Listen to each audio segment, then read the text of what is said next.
Hello everyone, I am your host Ahad Hussain and welcome to Season 4 of Titan Alumni Talks, a weekly podcast where we talk to alumni about their experiences at Cal State Fullerton.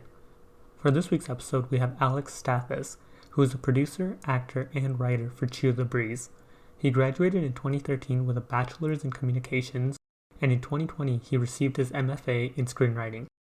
Listen as we talk about his experiences as a screenwriter and the insides of the industry. You can catch these episodes live at 11 a.m. on Tuesdays at titanradio.org, or you can watch all past episodes on our YouTube channel at youtube.com/CSUF alumni. Thank you so much, Alex, for joining us on the podcast today. Thank you.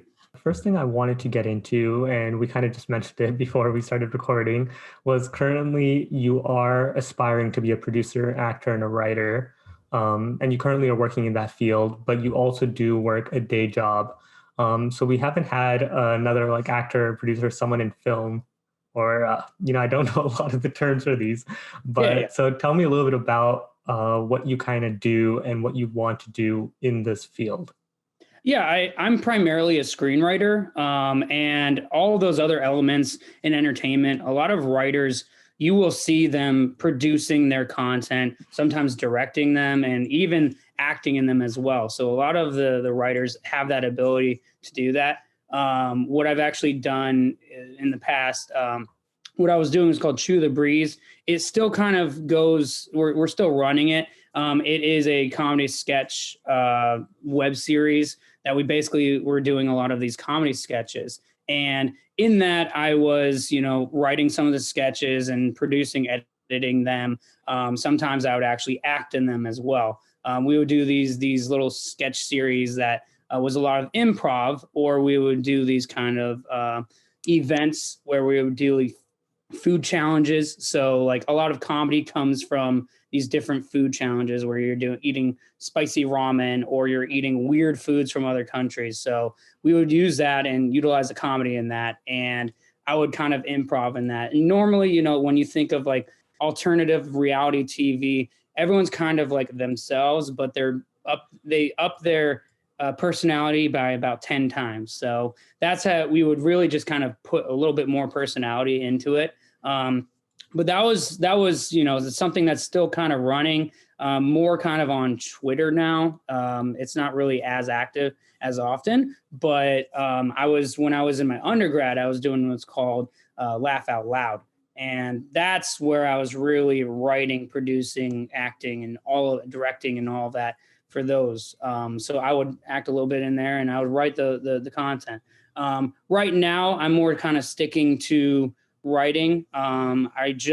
Last summer, I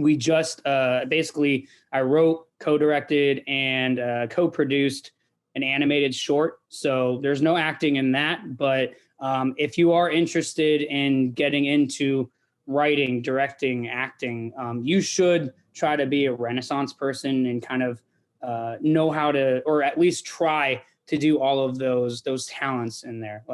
You, of course, if you just want to be a writer, that's fantastic, but you'll want to be able to have the ability to act, because acting is really important to the writing process. I'm not a full-on actor or anything. Everybody, the students that are in the theater program at Cal State Fullerton, they're amazing, and they are in that program for a reason, because they are amazing at that talent. But it's a great talent to have, because the ability to act, you can incorporate that into your writing, and you can really figure out, this is how people normally talk. But being able to direct your content as well is the ability to make sure that what you wrote down on the paper does get created in the way that you want. So it's great to have all those abilities. In the future, when you really get into your career, if you're primarily a screenwriter, you're probably just going to be writing, and the gig is to go ahead and you're just going to be writing content. A lot of screenwriters, and I'm not at this point in screenwriting, but when you are really in your career, you're either taking the path of I'm writing feature films or I'm going to be writing television. The ability, if you are, and just so I can let you all know, I just got my M.F.A. in screenwriting from Cal State Fullerton back in May 2020. So it's been almost a year that I've had my M.F.A. And just during this pandemic, it's been hard for all of us. And if you are a writer, you just need to keep on writing and creating content. I know it's a big wall that we're at right now, but I believe and I have faith that there's going to be a big boom coming up soon. So everyone just needs to be patient on that. But again, getting an MFA in screenwriting, it gives you the ability to know how to write feature-length films. It gives you the ability to write one-hour dramas and sitcoms as well. So all those abilities are great in a TV and film environment. For me, I'm more trying to get into TV, but again, when you're doing all those abilities, it's just great to have in regards to if you're trying to be a writer. But again, in the goal and when you become a writer, when you're starting out, you're not going to be, if you have a project that you wrote and you wrote your own pilot, it's a great thing for your portfolio. But you got to expect that when when you get selected and you start getting representation from an agent or a manager, or everyone should probably have an entertainment attorney as well. That's one of the aspects that you need for your representation. But in regards to when you're getting represented and you are going out there and starting to get paid gigs, a lot of times you might just be rewriting someone else's script. You might be more of a ghostwriter, but at least you got paid for that. So that's kind of beginning with that. But one thing that I didn't bring up yet is what you need to do to be able to make money. So for me, right now during the day, I am a banker. It's actually called a client relationship consultant with US Bank. So as you can tell, banking, I'm basically opening accounts, doing all of that, credit cards, all this stuff that you expect if you're going into a bank and getting help for your banking needs. So that's what I do during the day. But at night, I'm writing, I'm managing, producing and all that stuff. So I'm doing all that stuff at night. And it's, I'm gonna be honest, it's a tough route. If you really are passionate about it, you just need to be persistent and you need to stick with it. I graduated with my BA in broadcast journalism and a minor in what was then called radio, TV, film. Now it's CTVA, Cinema, Television Arts. I did that back in 2013, and it's 2021 right now. I'm about 90% of the way to getting my foot in the door. A lot of that requires networking. So though you graduate, when you graduate, you got to understand that you need to be prepared to have a 10-year pathway. It's not all right, I'll get this in 2 years. You might get something really small in 2 years, but that little small thing that feels like a break to you might not be your break. It might be just an aspect that helps you in your career. And then you have another 5-10 years. Like you're going to get in that 10-year period, you'll get a lot of things that are like, wow, this is a really good thing. It's a really good break for me. But that just might be one little lucky break. And then you go back to square one and you have to start over again. So I don't want you to be scared or anything about the pathway. If you really want to get into entertainment, the people that make it are the ones that are persistent and keep on going. They just believe in themselves and they will take that 10-year pathway if it has to be 10 years or 15, but you just keep on going. So don't quit if it's taken too long. You just need to be able to pay the rent and you keep on going with what you want to do. What do the agents do? And you mentioned like an attorney for acting or producing or writing. Yeah. So is this just because you might not have the time? Because like you mentioned, you do work a day job and this is something you mostly do at night. So is it just because you don't have enough time, or is it something that they're more experienced in, or is it better just to try and find acting gigs on your own instead of going through an agent and then what does the agent take from you? Do they take like a straight cut or a future cut based on the income you get from the gig? So how does that kind of work?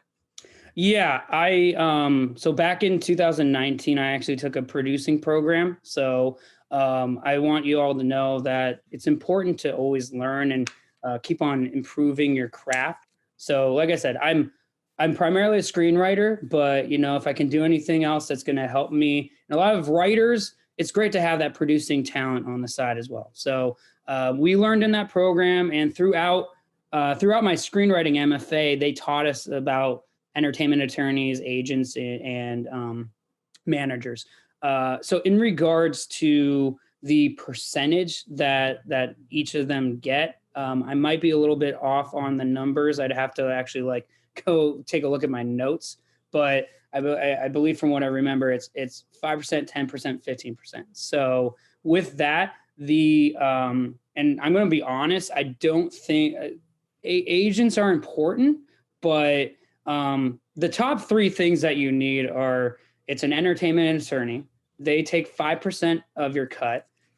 Manager takes about 10% of your cut, and an agent takes about 15% of your cut of what you make. So if you have all of them all together, you lose 30% of the money that you make. So in my opinion, an entertainment attorney, their ability is strictly just to look at the legality of the contract. So an entertainment attorney is really to protect you. So you don't want to have a scenario that you give up all of your life rights or something that you have in, oh, here's my script, and someone wants to buy it, you want to make a movie, and you have all these certain rights that you have as being the writer and creator of something, whether it's a film or it's a more important TV, because TV, you can literally do so much off of a script that you wrote and you created that content.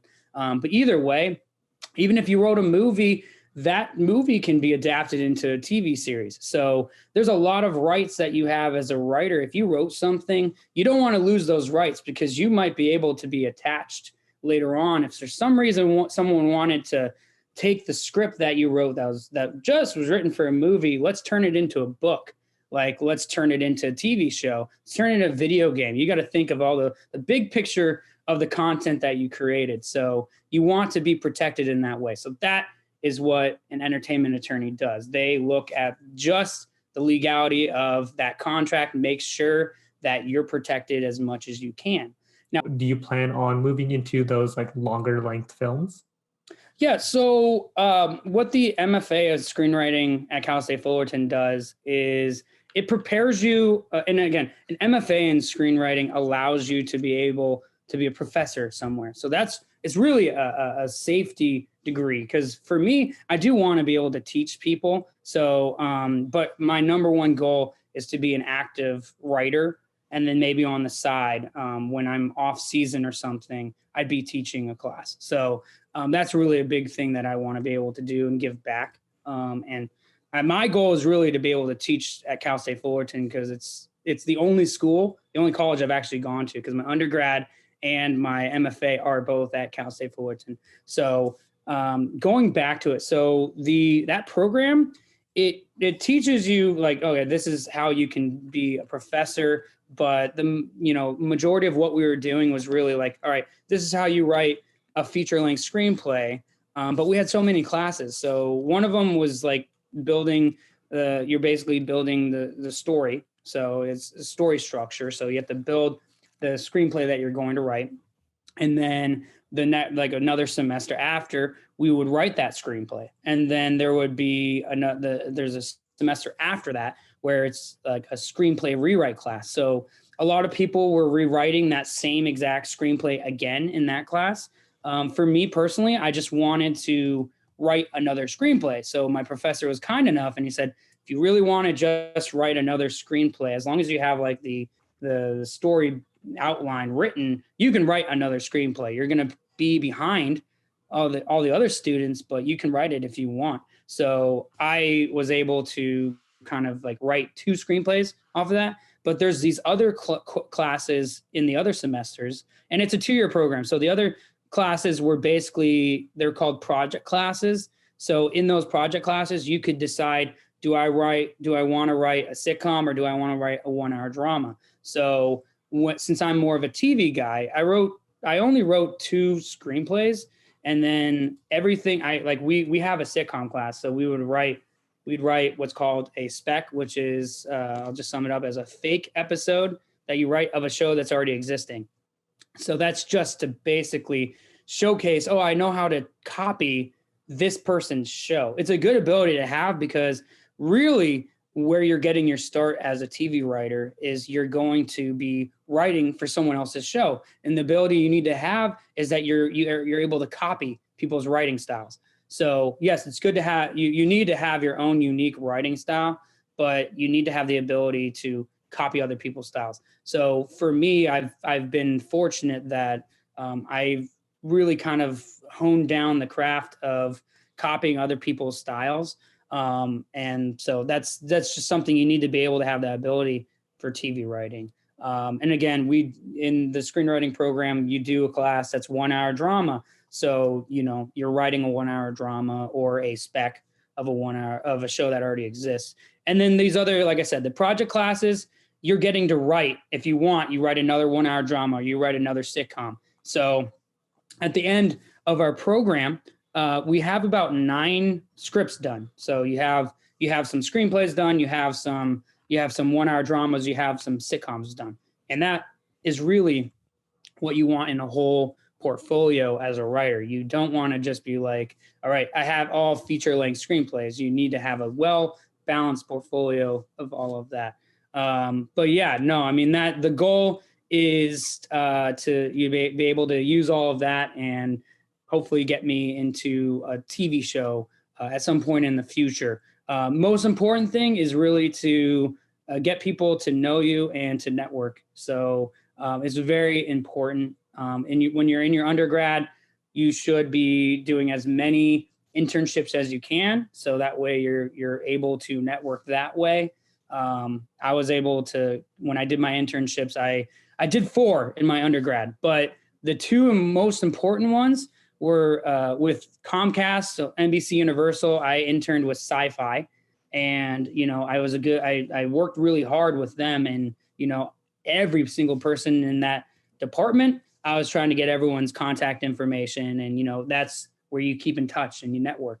And then also at AMC Networks, you know, I worked hard there, and I got networks and contacts from there as well. So it's really important to be able to do networking. It's probably one of the most important things when it comes to trying to get break into the entertainment career.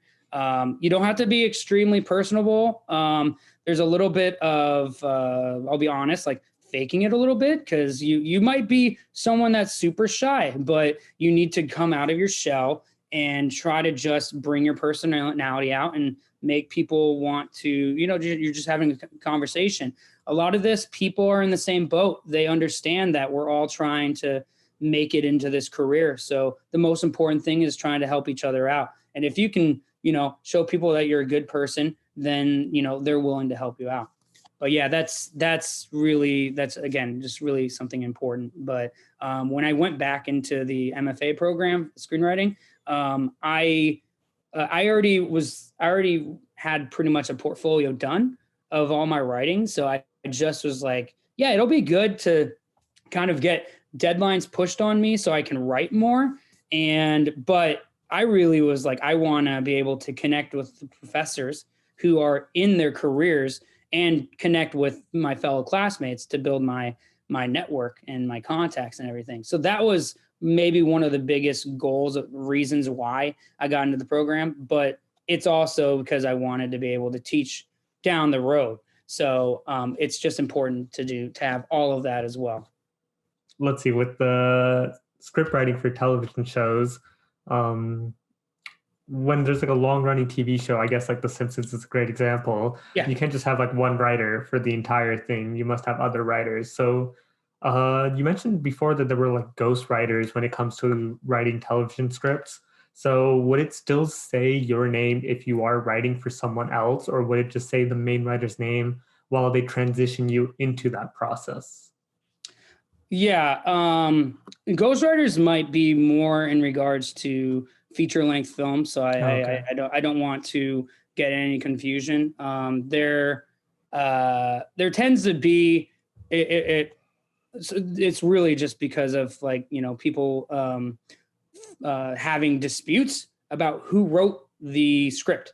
And these disputes tend to happen a lot more, which is why you have what's called the Writers Guild of America. They do, I'm not getting the word right now, but if you have a dispute on who is the original writer of this script, they will have meetings and they will get these outside parties to review script samples of both of all the writers that are basically disputing who's the writer. And so in regards to if there's a ghostwriter, then, if they were to dispute, it's kind of like a lot of times writers are getting, a lot of times this will be a producer. A producer hires a writer to help with the script, and there might be another writer that's involved. So the other writer wrote the majority of the script, but the script needs a punch up. So that's where another writer might just get paid to add in. If they're a comedic writer, they're just getting paid to add jokes in. Doesn't mean that the script's theirs. It's like, all right, hey, you just need to help with a punch up. And a lot of times that, writers can get paid by helping pretty much in the editing process. They got to understand, like, oh, this script isn't mine, so I'm really just trying to help it out.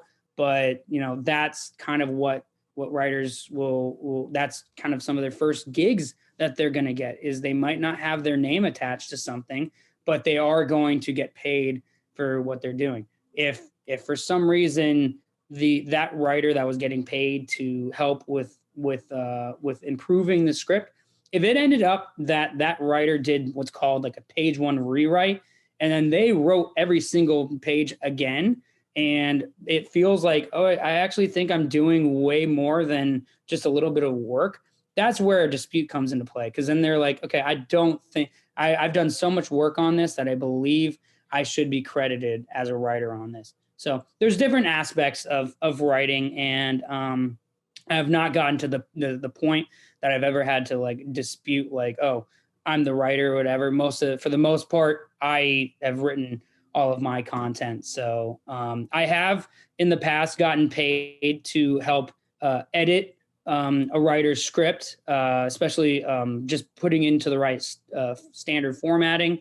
There was a writer that basically was from China. So the script format, they were wanting the formatting to be American. So I had to take all the story that they wrote and I just formatted it the right way for an American audience. But that's, you get paid for that. That does not mean that content is yours. I didn't change any of the dialogue. I didn't change anything. I just formatted it correctly. And that, again, as a writer, if you know story structure and you know formatting and things like that, you can get an easy payday just by doing that. So those are just, things that you need to know, that if you have the ability to write, that you can do so much with that ability. But those are some of the small kind of things that you can do to start with.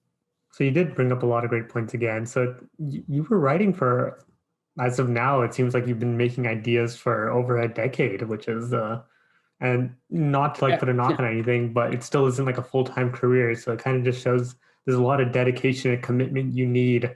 It's not just like an overnight, you get your degree, like in a lot of jobs or in a lot of majors that you can graduate with.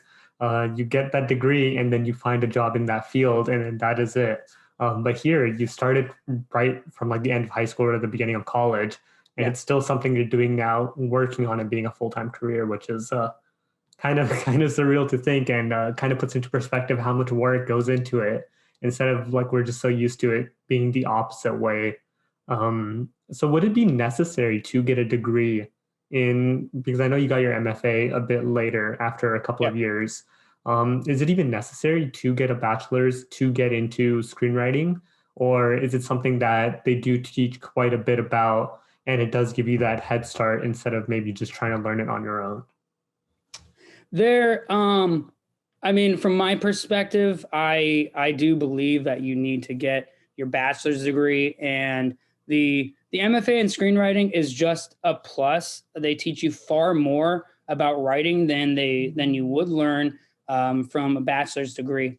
There are so many different people that got their breaks in the entertainment industry that they didn't even finish their bachelor's degree.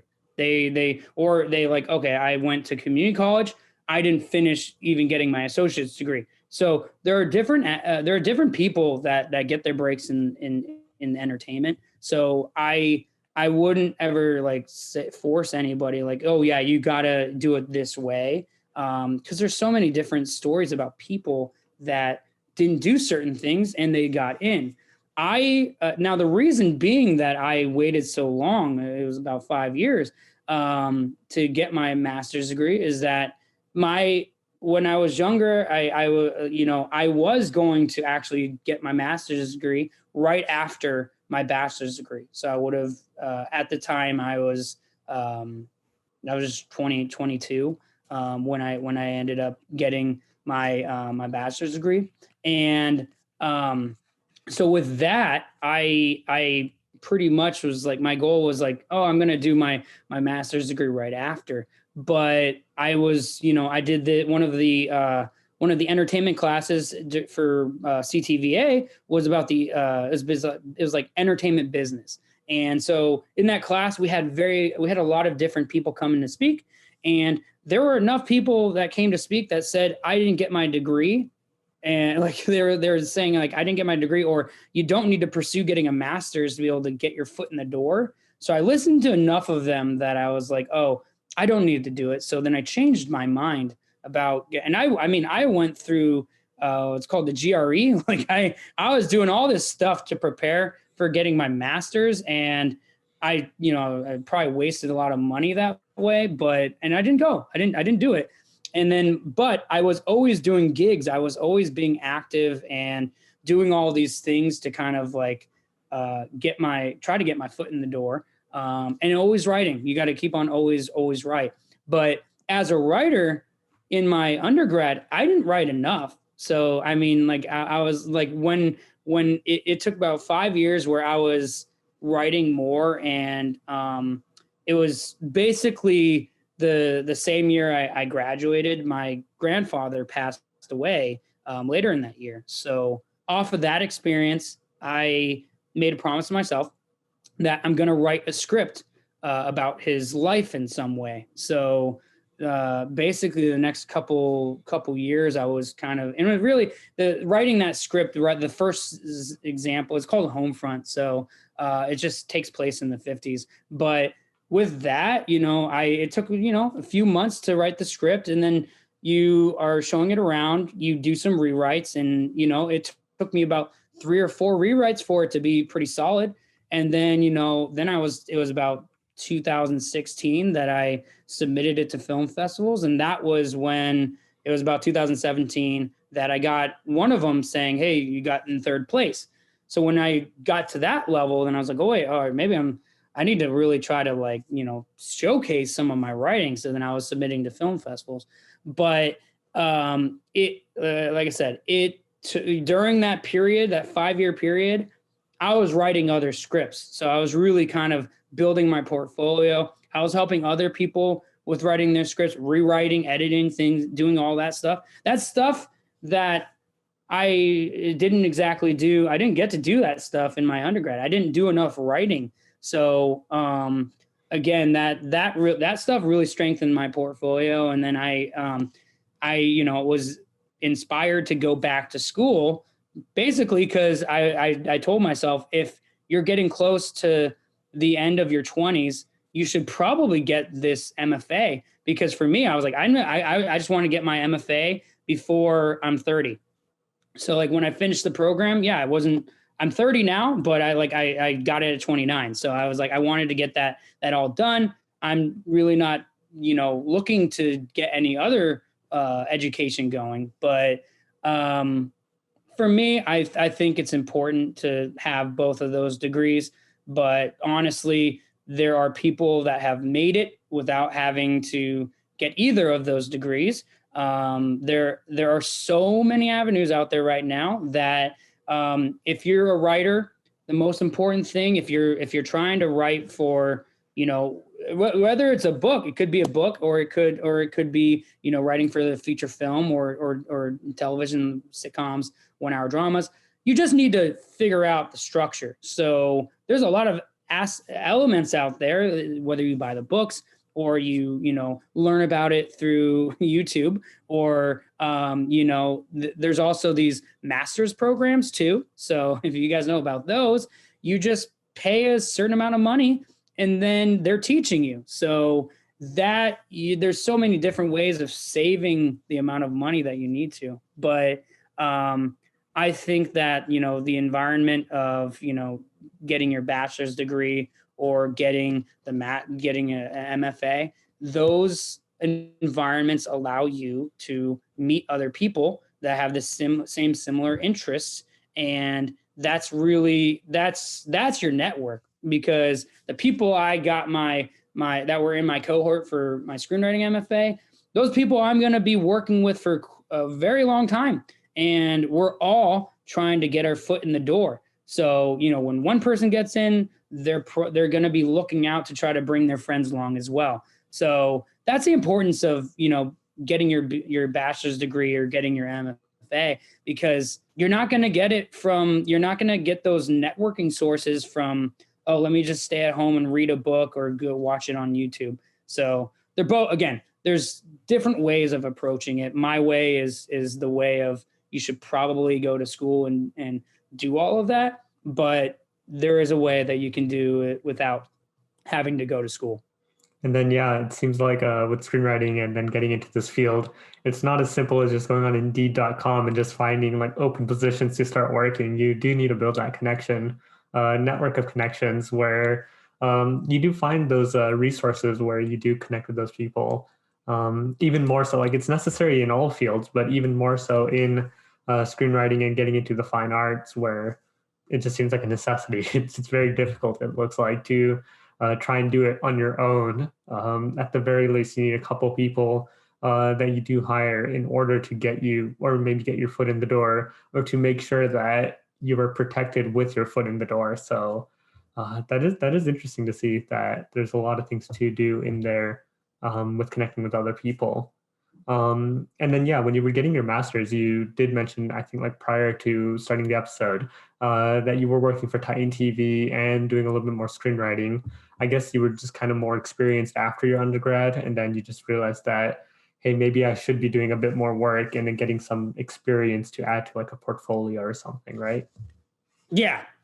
I again, it was great what I learned from Titan TV. The work I did at Titan TV is what helped me get the internships that I got. When I was, and I'm talking about like me being a little freshman, that my goal was to intern at NBC Universal. So the only way that I knew that I would get into NBC Universal is if I really try to build my resume, and Titan TV was a great way to do that.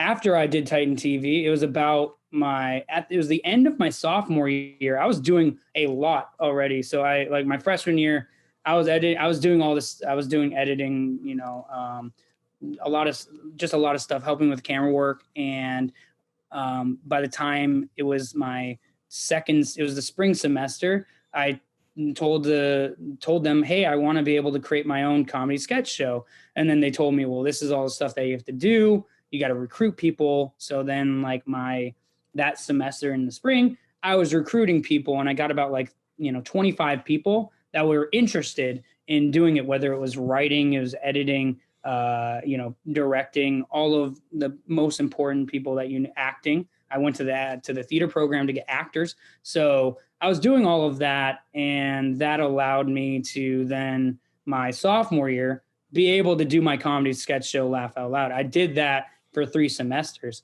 So doing all of that, and at the same time on my broadcasting, and there was a program which is still running right now called Titan Sports. So I was part of the original class that was doing it, and we started 2011, and it was spring semester 2011. So I was doing that at the same time as doing my comedy sketch show. And so all of that really just, gave me a lot of great stuff for my resume. And so I was interning with this movie called Saigon Electric. So one of my first internships I did, was I helped with marketing for an independent film. So that was a great learning experience. I gained a lot of great contacts from them because that group of people, those producers and then the director, they after I interned with them, they let me know, hey, we're going to be shooting this project and we need a production assistant. So they called me in and I came in and, I got experience that way. And I did through that group of people, they had other producers that were outside of their network. And so I was able to do projects with all of them as well. So I've done a lot of these gigs just because of that networking and because of all the work there. The internship I did through broadcast journalism was actually with Working Wardrobes. So that was just me kind of creating segments for them just to talk about what they do and really kind of promote them. But all of that work, that really helped me get into NBC Universal and later on AMC networks. So again, it's a lot of work. And I personally will say, I know that you're required to only do one internship, but you have opportunities that you can utilize use independent study to be able to do an internship. You can do all these other aspects that you can do more than one internship. I think you need to do more than one internship because you really should just try to learn as much as you can and network as much as you can. So like I said, never going to be the easiest thing to do, but you really just need to try to do as much work as you can to get in. And even when you do get your foot into the door, there's still so much more work you have to do. It's extremely challenging from what I've heard, but it's extremely rewarding. So if you're really persistent and your goal is to break into entertainment in any way, just keep on going, just keep on working at it, and just stick to your goal. And of course, just do something during the day to try to be able to pay your rent and be able to live your life. So to end it off, or before we end it off, I just wanted to ask two quick questions, and then we'll get into like some quick tips or advice or just things that students should know if they are about to graduate or get into this field. So the two questions, one is how many words can you type per minute? And then the second is how long would you say like an average script is, or your average script that you've written is? Oh, geez. I I don't actually know how many words per minute I can type. It's pretty slow. I'd say it might be like 50 to 70. I'm a slow typer, and I type faster if I just look at the keyboard. So I know, like I've had like as long as I don't look at the screen, I've had coworkers where I'm like typing on the keyboard and I'm just looking at the keyboard and it'll be fast. Like, wow, you typed really fast, but I don't know the count. I remember doing a class in like high school where you kept track, but it's not something that I really tended to look at. What I will say is I can type. So when you're writing a script, so there's a lot of thinking that goes into it. And with a screenplay, of course, it's just a structure. Like you've got an action line, you got a scene heading, you've got a character, you got your dialogue, all of that. Oh, I'm doing a faded. I'm doing like, I'm just doing like, this is what the shot is. So with all of that combined together, it's not just like writing a short story or anything. So there's these structure elements that are coming into play. That's not the most important thing you have to worry about with writing. But if I were to just full on write like a page, because of the thought process that goes into it and all of the structure, it's usually about, one page, which is a minute of what you see on screen, is about 15 minutes. It takes me 15 minutes to do that. I've seen people where, again, the process of writing, and professionals, they're given about, if you're writing an episode of a show, they're given about like 3 months to write it. So they're given far more time than what you're given in in a writing program. So if it's a screenwriting M.F.A, or even when you're writing a script in your undergrad, like you have less time to write it in than the professionals would. But when they're writing, it's done. Like it takes 3 months for them to write a completed script. For us, it's like, all right, so I'll write this, but then I have to do another rewrite and then another rewrite. So it takes us longer in some ways. But I'm sorry, that was just in regards to the first question. The second question you were asking about screenplay format. Do you mind asking? Just like, yeah. Well, so like the words per minute, I guess. So yeah, it isn't just like you just typing straight out and getting like a full page of just words. It's more formatting and thinking and processing. So it's a lot more than just typing whatever you think instantly. So it's more than just that. I see. And then so the second question was, how long is your average? I mean, I guess I can kind of like deduce it. You sort of said like a page is sort of like a minute on what we see on the screen. So how long would like an average screenplay that you've written for just like a television or just like a short story type of script be? Yeah. I mean, I'll break it down into different ones. So a feature length film, right now, people's attention spans are pretty short. So the most important thing is to try to write a solid 90 to 100 pages. That's the best, because that's really just going to get people where they're okay, this person has good pacing. Because someone that's the gatekeeper, so people are reading your script, if they see it's 90 to 100, then they're more interested in the script. But if they see it's like 120, 150 pages, that's too long for a script. There's Star Wars, there's all those movies, but right now they're really just looking for a solid 90 to 100 pages. That's what makes a feature-length film. Now, in regards to a 1 hour drama, it's going to be continuous. It's a ongoing story. And with those scripts, I've written Law and Order spec where it was about 64 pages. When you're talking about a 1 hour drama, there's going to be a lot of cutting that's happening because of commercials and things like that. Now with streaming, it's 60 minutes. So you're going to watch something that's probably going to be about 55 to 60 minutes for an episode. But for 1 hour drama, normally it could be on the short range of 45 pages and then the long range of 64 pages. I've seen some a little bit longer. But for me, my average, I've done 58, 59 pages.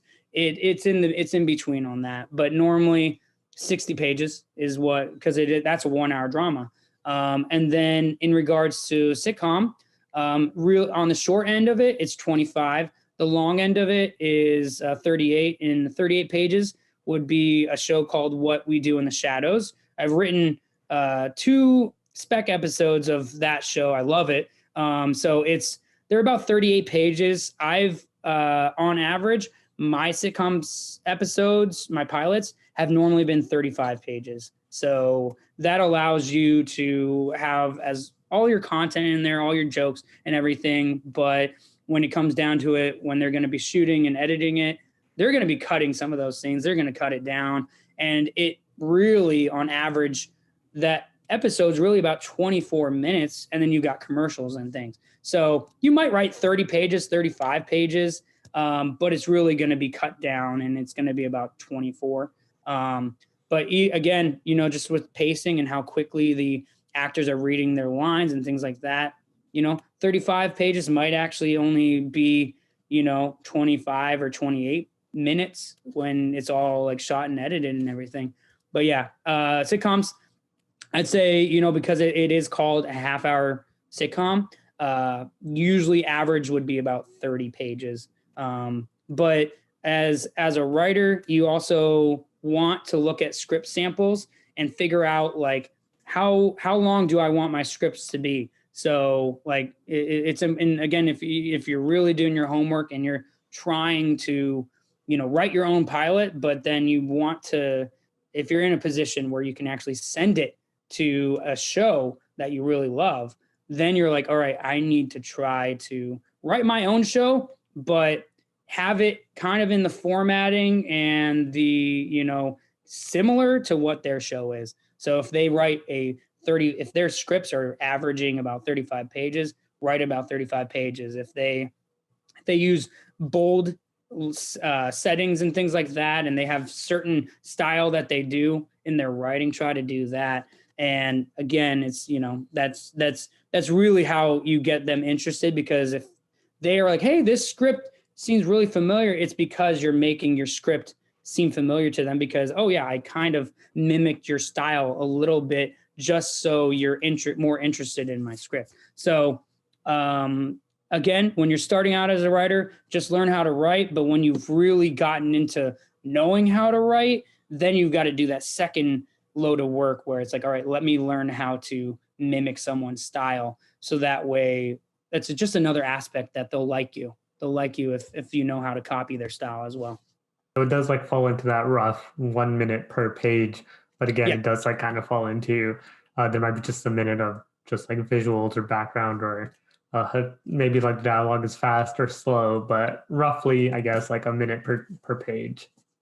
So yeah, just to end it off, I just wanted to know if there were any bits of advice. I know like the entire episode was kind of like that, but maybe just like some last minute things that you want students who are trying to get into screenwriting or maybe even producing just to know about maybe before they graduate, and maybe some things about the industry that you might have seen changed in like the decade that you were kind of observing it, and just stuff like that. Yeah. So the big advice I have is, I probably said it a few times, but just be persistent and don't quit. There's a lot of people that really want to, and I've seen people that really wanted to get into an entertainment industry, and just because of how long it took, they quit, and they end up doing something that maybe they're happy, they're somewhat satisfied, they can have a good life. But if your career, you want to be in entertainment, that's like your number one career, I would say don't quit. Just keep on going after it. Now, in regards to some of the changes that I've seen, we keep on learning more and more about, like I mentioned a little bit earlier, people's attention spans shortening. So what's extremely popular right now, TikTok.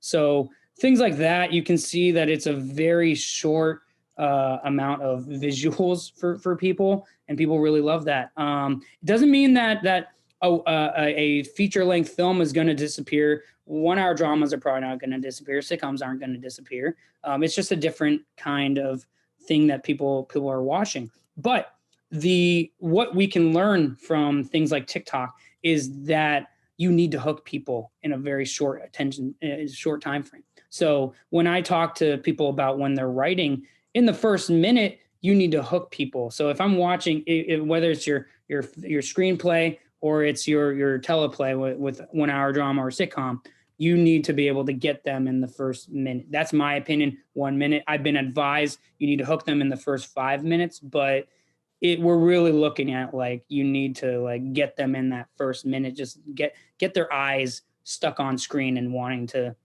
watch it. So there's a lot of different writing styles. Some people really like to really slowly build things up, and then there's like you could have like a normal day, and 5 minutes in there's a big car crash. That really works. That does work. But like if it just depends on what you're trying to write. So I always say is you got to somewhat try to get people interested in your stories, at least in the first minute, from what I've been seeing with how people are kind of zoning out on certain programming now. So you got to be a lot quicker. You got to be a lot quicker when it comes to your writing. But yeah, that's some of the changes that I've seen. There's going to be a lot more happening in regards to the field of screenwriting, especially because there's virtual reality and there's gaming. It's not something that you don't learn about writing for video games in the program at Cal State Fullerton. At least you don't learn about that. So that's something that as writers you need to look into, because you don't have to just write for a film or a TV show. You can also be writing those cut scenes in video games. So that's something that you can look into as well. And then animation, there should have been an animation boom during this, but for some reason I didn't see that really happening. I thought it might be happening, but there's still this year. Netflix is trying to do. They're trying to have they're really focusing on animation. So learn how to write animated scripts. That's important as well. It is a totally different style.